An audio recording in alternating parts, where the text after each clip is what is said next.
আমরা পৃথিবীর মানুষ এখন এত বেশি স্বার্থের পেছনে অন্ধ যে থুতুটা ফেললেও চিন্তা করি যে এখানে কোথায় ফেললে আমার একটু লাভ বেশি হবে।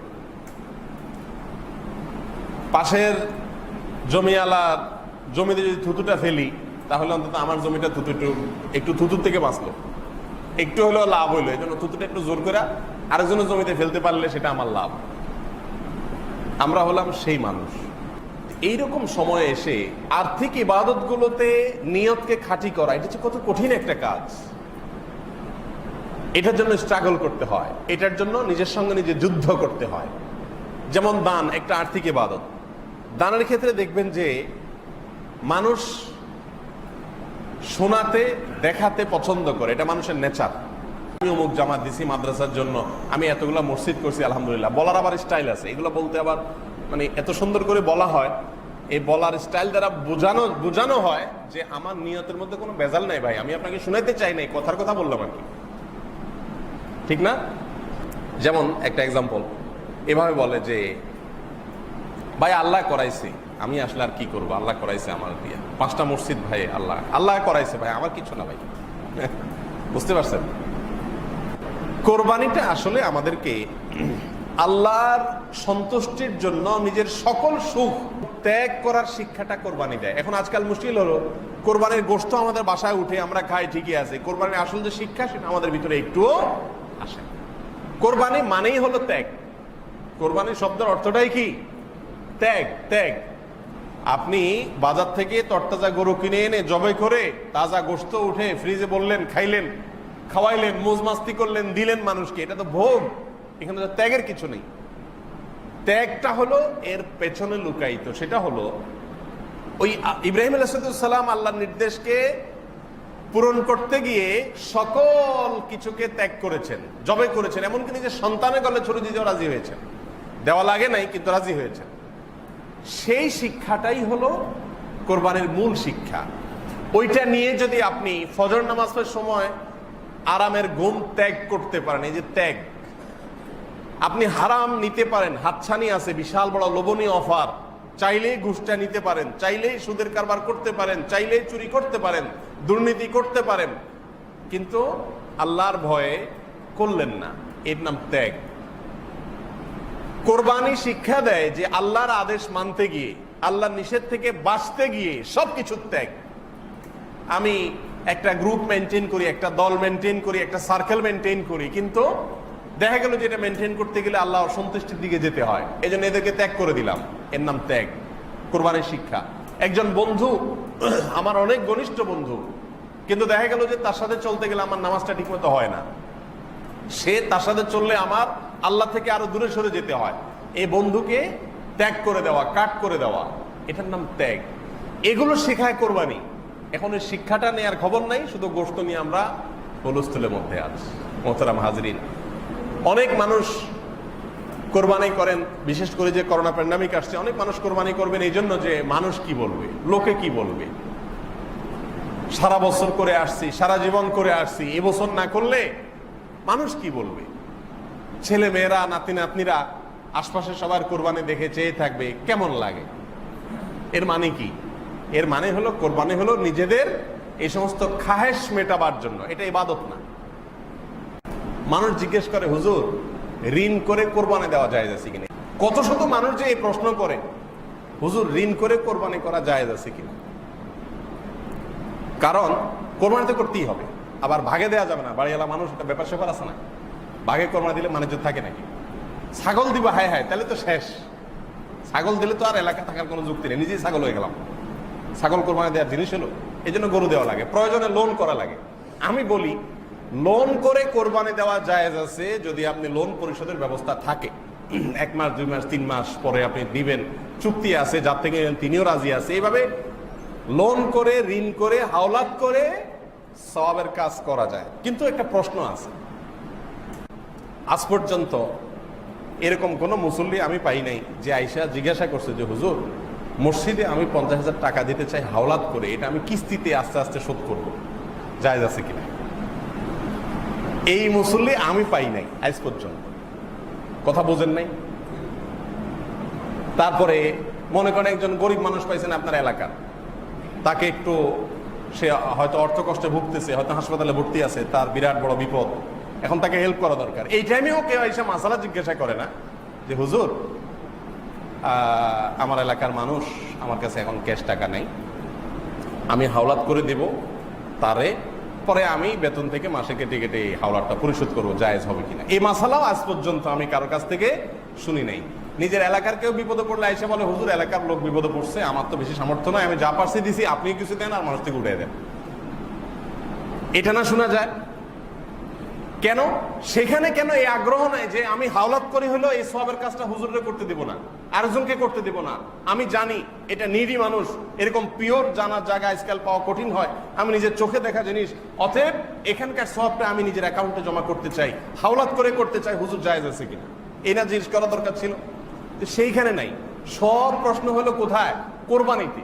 কারণ জানে এখানে হাওলাত করে করলেও গোস্তগুলো সব ফ্রিজে ঢুকবে, লাভটা আলটিমেটলি ঘুরে গেড়া নিজেরই হবে।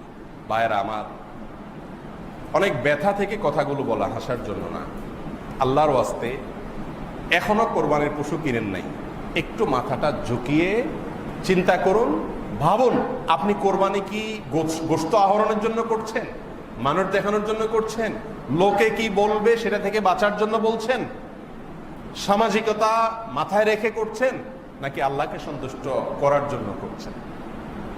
এটা নিজেকে জিজ্ঞাসা করেন। সম্পূর্ণ জবাব, সন্তোষজনক জবাব আপনার মন থেকে আসার আগ পর্যন্ত কোরবানির স্টেপ নিয়েন না। এটাকে বলে আত্মসংগ্রাম, এটাকে বলে নিজেকে সংশোধন করা, এটাকে বলে জাহান্নামের পথ থেকে জান্নাতের রুটে আসার জন্য চেষ্টা করা, ইউটার্ন করার চেষ্টা করা। আমি অনুরোধ আজকে আপনাদেরকে রাখছি, এবং আমি প্রায় সময় বলি যে আপনার কোরবানি আল্লাহর জন্য হচ্ছে না, কয়েকটা পরীক্ষা করতে পারেন। এক নম্বর হলো, আপনি সব বছর গরু দেন, এবছর একটা ছাগল দেন, দেখেন তো আপনার মনে রাজি হয় কিনা।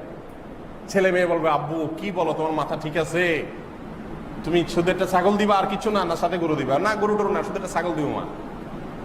দেখেন পরিবারের লোকজনকে মানাইতে পারেন কিনা, বা আপনি নিজেকে মানাইতে পারেন কিনা। যদি আপনার কোনো মনে অসুবিধা না, আমার তো একটা কোরবানি দেয়া দরকার, এখানে অনেক অর্থ ব্যয় করে আপনার বিলাসিতা দেখানোর দরকার নাই। একটা জিনিস হলো, আপনারা যারা বেশি বড় গরু কোরবানি দেন গরিবকে গোশত খাওয়ানোর জন্য, তাদের উদ্দেশ্য ভালো, তারা মনে কষ্ট নিয়েন না, আমি শুধু বোঝার জন্য বলতেছি।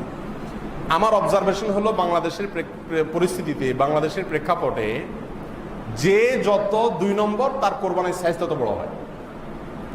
সবার জন্য না কিন্তু, বিশেষ করে 5টা 7টা 10টা 20টা গরু এদেশে বেশিরভাগ দুর্নীতিবাজরাই দেয়। এদেশে মানুষ না খায় মরে, ঘরের অভাবে, বন্যার পানিতে হু হু করে পানি ঢুকে, শীতে মানুষ কষ্টে মরে, কই সেখানে টাকা দেওয়ার লোক তো এদেরকে দেখলাম না। এরা এগুলো করতেছে বিলাসিতা। এই জন্য নিজেকে পরখ করবার জন্য 1 বছর হঠাৎ করে একটা ছাগল কোরবানি দেন। সবাই জিজ্ঞেস করবে ভাই এবছর কি টাকার টানাটানিতে আছেন মনে হয়, আহারে বেচারা এবছর ছাগল দিচ্ছে। তখন বলেন না ভাই, আমার বাজেট যেটা ছিল আলহামদুলিল্লাহ 15,000 দিয়ে ছাগল দিছি, আর বাকি 25,000 30,000 40,000 বাকি বাজেট যেটা ছিল গরুর জন্য, ওইটা এবছর আমি অন্য একটা ভালো কাজে মসজিদের ছাদে দিয়ে দিছি। আমার কোরবানিটা তো হয়ে গেল আলহামদুলিল্লাহ। কোরবানির জন্য তো বড় কোনো সাইজ হওয়া জরুরি। রাসূল করিম সাল্লাল্লাহু আলাইহি সাল্লাম কি দিয়ে কোরবানি দিয়েছেন আপনারা জানেন তো? গরু না উট? তিনি কোরবানি দিয়েছেন দুম্বা, ছাগল, ভেড়া, এগুলা, এই ছোট ক্যাটাগরি। এখনো সৌদি আরবে যদি আপনি যান, শতকরা 99%, 9% বললে ভুল হবে, শতকরা 99.9% বা আরো বেশি হবে, মানুষ এখনো কোরবানি করে কি? ছাগল বা দুম্বা। এই যে কোরবানির একটা বাহার, গরু, বিশাল বড় গরু, জোড়া গরু, জাম্বু গরু, ট্রাম গরু, এখন তো শুরু হয়েছে নতুন করে ওট, যে কে ওট দিতে পারে। ভাইরা আমার, নিজেকে সংশোধন করার উদ্দেশ্যে একটা বছর বা মাঝে মধ্যে একটু স্ট্রাগল করেন যে ঠিক আছে আমি দেখি আমার আল্লাহর জন্য হচ্ছে কিনা, আমি দেখি একটা ছাগল দিই মন মানে কিনা, সাইজটা আমার কাছে ফ্যাক্ট কিনা। এটা একটা। আরেকটা হলো, এটা আরো কঠিন, সেটা হলো অ্যাসিড টেস্ট। এটা 1 বছর আপনি একটা কোরবানির পশু, সবসময় এটা করা জরুরি না, নিজের হাতে কোরবানি করা সুন্নাত। 1 বছর একটা কোরবানির পশু একজন গরিবকে কিনে দেন। ধরেন এই ভূমিপল্লীতে বহু গরিব মানুষ আছে না, যে কোরবানি দিবে না। আপনি একটা গরু কিনে গরিবের ডাইকা ওরে বাজারে নিয়া গরুটা কিনা ওর হাতে দিয়া বলেন এটা তুমি জবাই করে গোশতটা খেয়ে নিও, আর পারলে একটু গোশত 2-4-5 কেজি আমার বাসায় পাঠাই দিও, গোপনে, কেউ যেন না জানে। এই কাজটা অ্যাসিড টেস্টের মতো কাজ না? টাকা দিয়া বাজারে যায় গরুটা কিনে দিয়া, গরু তার হাতে বুঝাই দিয়ে আপনি নাই হয়ে গেলেন। বাজারে আসতে আসতে মানুষ তারা জিগাইলো, ভাই গরু কত, মাশাআল্লাহ আজকে এবার এত বড় গরু কোরবানি দিতেছেন, দিনকাল ভালো যাচ্ছে মনে হয়। সে তো মিটমিট করে হাসলো আর বাবা নিল, সব কার অ্যাকাউন্টে জমা হলো? কার অ্যাকাউন্টে জমা হলো? আপনার অ্যাকাউন্টে জমা হলো না? আমি কি বুঝাইতে পারছি বিষয়টা? এইভাবে মাঝে মধ্যে, আমি বলতেছি না প্রতি বছর করেন, মাঝে মধ্যে এরকম করেন, এলাকার সবাই জানবে যে আপনি কোরবানি করেন নাই, আরে একটু একটু করে গোশত পাঠাবে আপনার যে বাসায়, আরে ভাই এবার গোশত কোরবানি করেন, মনে হয় টাকা পয়সা টানাটানি আছে, আপনি মিটমিট করে হাসলেন, তাদেরকে কিছু বললেন না, কিন্তু আল্লাহ জানে আপনার কোরবানিটা হয়ে গেছে, সব অ্যাকাউন্টে জমা হয়ে গেছে, গোশতটা কে খাচ্ছে? আরেকজনে খাচ্ছে, আর ক্রেডিট বাহবা যা আছে সব নেওয়ার সেই গরিব মানুষ নিচ্ছে, আর সব টাকার অ্যাকাউন্টে জমা হচ্ছে আপনার অ্যাকাউন্টে। বুঝেন নাই পলিসিটা? জীবনে 1-2 বার এরকম করেন, দেখবেন ওই নফস, আমাদের নফস যেটা তেড়া প্রবৃত্তি, এটা শুধু কাল বাঁকাউতি করতে চায়, ওটা দেখবেন যে একদম হুল ভেঙে দেওয়া হবে, একদম সাইজ হয়ে যাবে। এটাকে বলে আত্মশাসন। আত্মশাসন, নিজেকে সংশোধন করা, নিজেকে সাইজ করা, নফস বা প্রবৃত্তিকে নিয়ন্ত্রণ করা, এটা চেষ্টা করা। এক কথায়, আপনি কোরবানি করার আগে আল্লাহর জন্য করছেন কিনা সেটা এনশিওর হন। যদি আল্লাহর জন্য না হয়, গোশতের জন্য হয়, তাহলে এটা লস প্রজেক্ট। কোরবানির সময় গরুর গোশতের কেজি প্রতি কত পড়ে? 800-900 টাকা পড়ে না? বাজারে গরু গোশত কিনতে গেলে কত? 550-600 টাকা ভালো ভালো গোশত পাওয়া যায়। আল্লাহ তাআলা আমাকে, আপনাকে, আমাদের সবাইকে শুধুমাত্র এবং শুধুমাত্র আল্লাহকে সন্তুষ্ট করার জন্য কোরবানি করার তৌফিক দান করুন। এবং কোরবানির যে আসল উদ্দেশ্য, ত্যাগ, আল্লাহর আদেশ মানার জন্য যত রকমের ত্যাগের প্রয়োজন হয় সব ধরনের ত্যাগ করতে প্রস্তুত থাকা, এটি অনেক বড় চ্যালেঞ্জিং ব্যাপার, বড় চ্যালেঞ্জিং ব্যাপার।